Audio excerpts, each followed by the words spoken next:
Howdy, y'all. Welcome back, or welcome in. Today on the show, we are going to make a cheese knife and a butter knife to go with the previously made French style rolling pin. So today we're going to be working on getting that made. The place that I was going to donate it to has some stuff going on, so there's going to be no event this year. So I am going to be looking for a new charity to potentially send this to be donated and then either auctioned off or whatever they choose to do with it. So today we're going to look through the scrap bin, see what kind of wood we can find, and get to making. My name's Daniel, and this is Meinhardt Woodworks.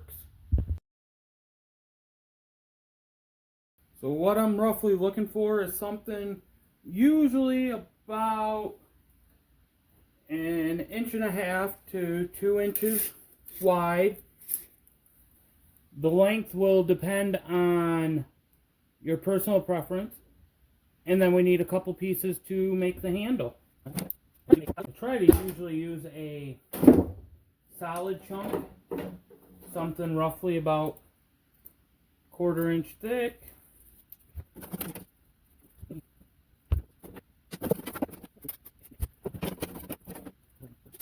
After I get the wood chosen, what I do then is I will go through and draw the style of knife I want.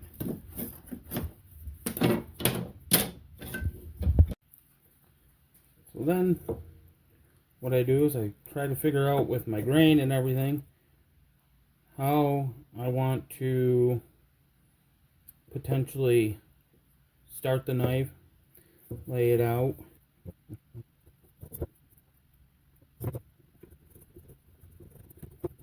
And you draw up your rough design for what you want the knife to look like.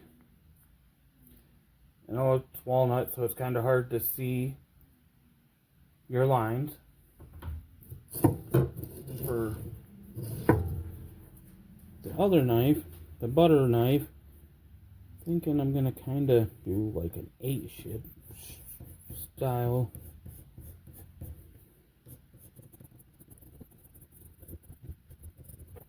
And see what we end up with. After we get them drawn out for the knife that I'm making, I take and will cut them out on the scroll saw or bandsaw, jigsaw, whatever you have. After I get my rough shapes cut out, I go over to the sander and I will sand the cheese knife down into a bevel, so that way it's got a semi-sharp point, not that it can cut much, and sand this rounded so that way you can use it to spread butter. It's gonna get loud for a minute, guys.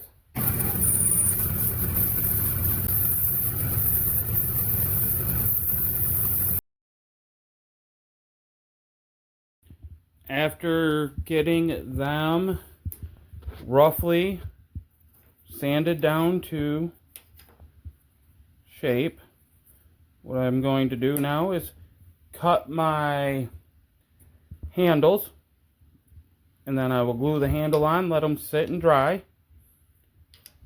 So let's get our handles going. Then what I do is find the pieces I'm going to use for my handle, measure out what I need. So I take them on there, measure them to where I need to measure them, mark about a 1/4 inch longer than I need, then go to my miter saw, cut those on it.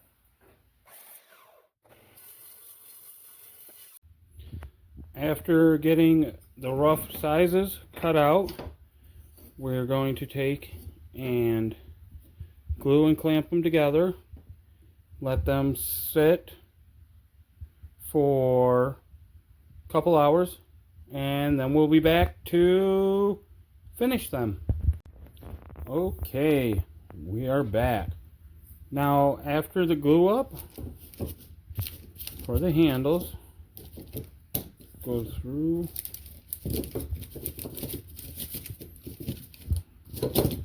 and now we're going to go back to the belt sander,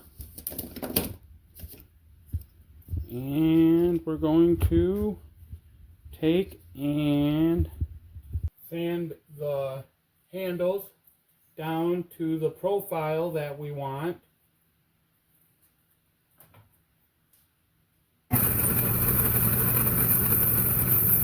After what seems like eternity with sanding with the belt sander, and you get your profile laid out the way you want it, then you get to go and do everyone's favorite and hand sand it.